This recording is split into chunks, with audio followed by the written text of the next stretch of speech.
Olá pessoal, sejam bem-vindos a mais um vídeo aqui do canal Plataforma Moretti. No canal são apresentados assuntos referentes à engenharia agrícola.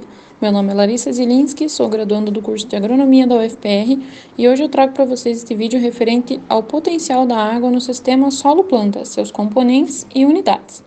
Então, sobre o potencial total de água no sistema. A movimentação da água no sistema solo-água, que é representada pela letra grega psi, ela refere-se à habilidade de um sistema em executar certo trabalho, medido com relação a algum potencial de referência, então, de acordo com a diferença de potencial entre eles. E esse estado de referência geralmente é a água livre na mesma temperatura do sistema e pressão atmosférica. A diferença de potencial entre os dois sistemas é determinada pela integral do potencial de referência até um potencial I, e essa integral ela vai resultar no potencial. Considerando o potencial de referência como zero, a gente vê que esse potencial de referência I será igual à diferença de potencial, sendo que o potencial ele também pode ser obtido pela soma de outros potenciais, que são eles o potencial térmico, potencial de pressão, potencial gravitacional, potencial osmótico e o potencial matricial. Nem sempre todos esses potenciais eles estão presentes no sistema, e daí a gente considera como zero quando eles não estão presentes. Mas algum deles sempre estarão presentes, como o potencial gravitacional, né? Porque a gravidade vai estar sempre atuando. Então agora a gente vai detalhar um pouquinho todos esses potenciais que somados formam o potencial total. Primeiramente, a gente tem aqui o potencial térmico. A importância dele só se dá em condições micro do solo, na movimentação das moléculas de água, por exemplo. Sendo assim, ele é mais difícil de ser medido e geralmente a gente acaba desprezando por ser um valor muito pequeno e que não vai influenciar no potencial total. O potencial de pressão ele vai se fazer presente quando a pressão vai atuar sobre a água do solo, como quando ocorre a saturação do solo, tendo uma carga ou uma lâmina de água, como está representado aqui na imagem, uma carga imensa de água no solo. Esse potencial ele é diferente e maior que a pressão atmosférica que atua na água normalmente. O potencial gravitacional ele está sempre presente e ele vai ter importância variada de acordo com as características do solo. Ele é resultado do campo gravitacional terrestre. O potencial osmótico ele vai se fazer presente quando a água do solo forma uma solução de sais minerais e outros solutos. Então, o potencial ele vai representar a quantidade de energia que a gente precisa para movimentar uma molécula de água pura de um nível de referência até esse local que está com uma solução de sais. Ele também pode ser desprezível no estudo da dinâmica da água do solo, quando o objetivo é o entendimento do movimento e da disponibilidade de água para as plantas. Por fim, o potencial matricial ele vai representar a interação entre a matriz do solo, como a granulometria, as estruturas e os poros, e a água. Ele descreve a contribuição das forças de retenção da água no solo, que são a adesão, a coesão e a capilaridade, uma vez que para remover a água que fica retida por essas forças de coesão e adesão, a gente precisa de energia, né? Com relação às unidades de medida dos potenciais. Os potenciais, eles são energias, medidas em joule, e essa energia ela vai depender do tamanho do sistema, porque é uma grandeza extensível. Mas como o tamanho do sistema pode ser difícil de ser estimado às vezes, o potencial total da água do solo ele deve ser expressado numa outra unidade de grandeza que seja proporcional à extensão do sistema. Então, como que é feito?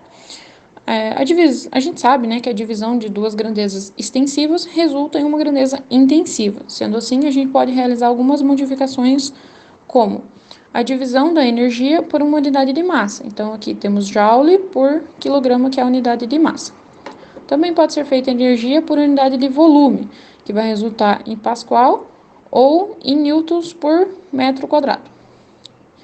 E que é uma representação da pressão, né, da força por unidade de área, que newtons por metro quadrado. E a energia por unidade de peso, que resulta num comprimento em metros ou em centímetros. Usualmente, para a expressão dos potenciais de água no solo, a gente usa mais o Pascal, seus submúltiplos e o metro. Então, vamos fazer um exemplo aqui. Sabendo-se que 0,01 kg de água se encontram em um ponto no solo, distante 10 centímetros do referencial de posição, determine qual a sua energia potencial, qual a sua energia por unidade de massa, volume e peso. Então, aqui no pontinho do R é o ponto referencial, a distância entre eles aqui na seta, e o X é o ponto que a gente quer descobrir o potencial. Para calcular a energia potencial, a gente faz massa vezes a gravidade vezes a altura. Então, a massa de 0,01 kg pela gravidade, 9,8 metros por segundo ao quadrado, pela altura, que ficou 0,1 metros, que a gente transformou esse 10 centímetros para o sistema internacional, que fica em metros, 0,1. Isso vai resultar em 0,0098 joules, que é a unidade de trabalho. Aqui, para a energia por unidade de massa, fica a energia, que é massa vezes a gravidade vezes a altura, dividido pela massa. A gente vai cortar essa massa aqui em cima pela massa de baixo, e vai ficar a gravidade vezes a altura. Então, 9,8 metros por segundo ao quadrado vezes 0,1 metros, que fica 0,98 joules por quilograma. Que é uma medida intensiva, né? Aqui na energia por unidade de volume, que é a energia igual a massa vezes a gravidade vezes a altura, dividido pelo volume. A gente já viu que a massa dividida pelo volume é igual à massa específica, e a massa específica da água é 1 grama por centímetro cúbico ou 1.000 quilogramas por metro cúbico.